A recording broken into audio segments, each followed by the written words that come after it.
Viewers, আসসালামু আলাইকুম। আশা করি যে যেখানে আছেন ভালো আছেন এবং সুস্থ আছেন। আমি আজকে আপনাদের মাঝে নিয়ে আসছি একটা নতুন রেসিপি। এটা আপনার বিকালে বা সকালে নাস্তা হিসেবে ব্যবহার করতে পারবেন। এর জন্য আমাদের উপকরণ লাগবে একটা বড় সাইজের একটা ডিম, একটা 4টা মরিচ নিয়েছি কুচি করে। ঝালটা যে যার ইচ্ছা মতো নিতে পারেন। আমি একটু ঝাল বেশি খাই, এই কারণে মরিচটা একটু বেশি দিয়েছি। আর মাঝারি সাইজের একটা পেঁয়াজ কেটে দিয়েছি। আর নিয়েছি এটা ডিমের জন্য।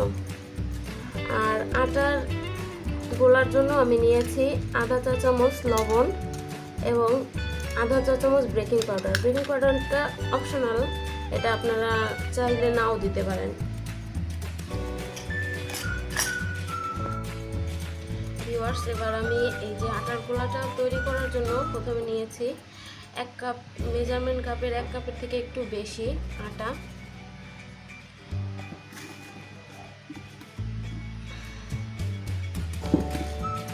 এবার নিয়েছি আধা চা চামচ লবণ, এটা আমরা দিয়ে দিচ্ছি। এখন নেব বেকিং পাউডার।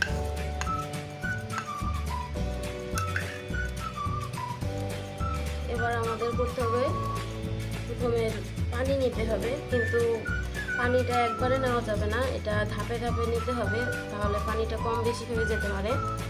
আমি অল্প পরিমাণে পানি প্রথমে অ্যাড করে নিচ্ছি, দেন পরে লাগলে আবার পানিটা অ্যাড করে নিতে পারবো। এবার এটা আমরা এভাবে মিক্স করে নিচ্ছি। পানিটা আমার হয়তো আরেকটু লাগবে।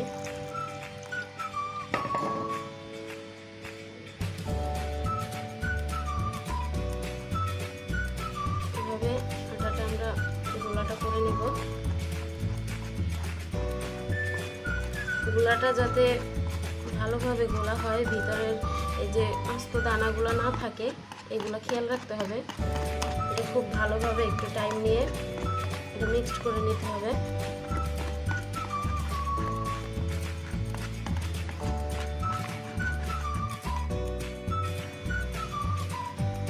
আমার গোলাটা হয়ে গেছে অলমোস্ট। এবার আপনারা দেখে নেন গোলাটা কিরকম হতে হবে। এই যে এইভাবে, এই পরিমাণে পাতলা হলেই চলবে। আমি এটা দিয়ে 2টা ডিম পরোটা বানাবো।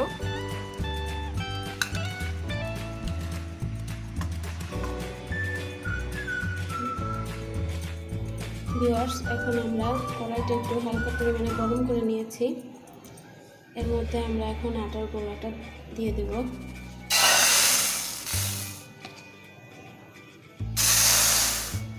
এটা এখন হালকাভাবে একটু গোল করে একটা শেপে আনতে হবে।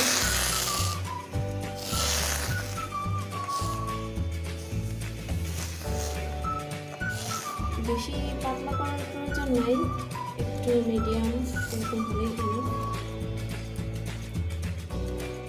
এবার হয়ে গেছে। ভিউয়ার্স, এবার এর মধ্যে আমরা দিয়ে দিচ্ছি সেই গোলানো ডিমটা। পুরোটা দেবো না, অর্ধেক পরিমাণে দিচ্ছি, যেহেতু আমি 2টা বানাবো। এবার এটা সুন্দরভাবে এভাবে মিলিয়ে দিতে হবে এর সাথে, যাতে কোনো জায়গায় অংশ বাকি না থাকে।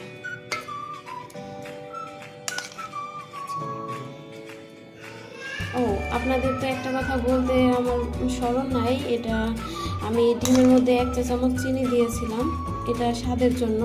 আপনারা চাইলে নাও দিতে পারেন, তবে দিলে ভালোই লাগবে। আমি 1 চামচ চিনি অ্যাড করেছিলাম ডিমের গোলার মধ্যে। এবার আমি ঢেকে দিচ্ছি 1 মিনিটের জন্য।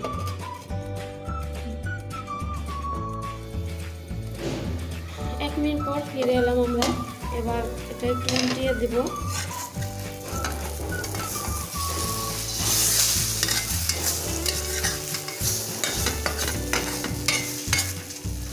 এবার আর একটু 1 মিনিটের জন্য আমরা ঢাকা দিয়ে রাখছি। এবার আমরা এটা একটু ভাজ করে নেব।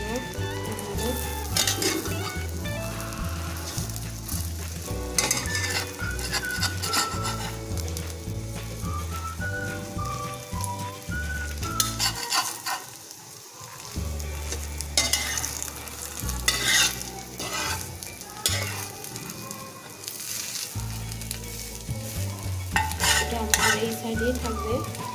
এরপর আমরা দিয়ে দেবো লাল গুঁড়াটা।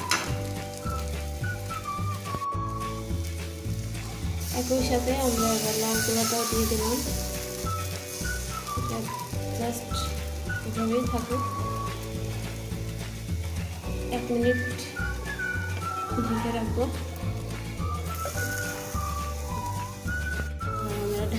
এবার আমরা ঢাকনাটা উঠিয়ে দেখি কি পর্যায়ে আসছে। এবার আমরা এটা দিয়ে এইভাবে ডিমটা আটকে নেব।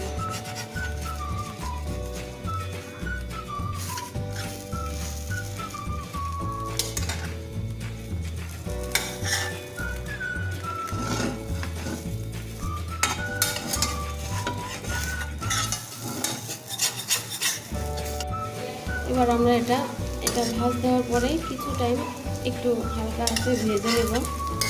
সামান্য পরিমাণে দিয়ে দিচ্ছি একটু তেল। এটা এবার সুন্দরভাবে উল্টে পাল্টে ভেজে নিতে হবে। ভিউয়ার্স, আমাদের নাস্তাটা তৈরি হয়ে গেছে।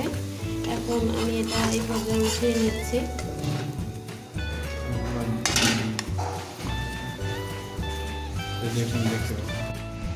ভিউয়ার্স, এখন আমাদের তৈরি হয়ে গেল এই যে বিকালের নাস্তাটি। দেখুন দেখতে কতটা সুন্দর লাগছে, খেতেও দারুণ, নরম তুলতুলে সফট। আমি আপনাদের একটু দেখাই, দেখেন কতটা নরম হয়েছে, ভিতরটা অনেক সুন্দর হয়েছে, খেতেও ভালো লাগবে। আপনারা ট্রাই করে দেখতে পারেন। আর অবশ্যই আমার ভিডিওটা যদি ভালো লাগে লাইক করবেন আর আমার চ্যানেলটি সাবস্ক্রাইব করবেন। আর যদি এই ভিডিও সম্পর্কে যদি কোনো মতামত থাকে অবশ্যই আমাকে কমেন্ট বক্সে জানাবেন। আমি চেষ্টা করব আপনাদের মতামতের রিপ্লাই দেওয়ার জন্য। সবাই ভালো থাকুন। সবাইকে আসসালামু আলাইকুম।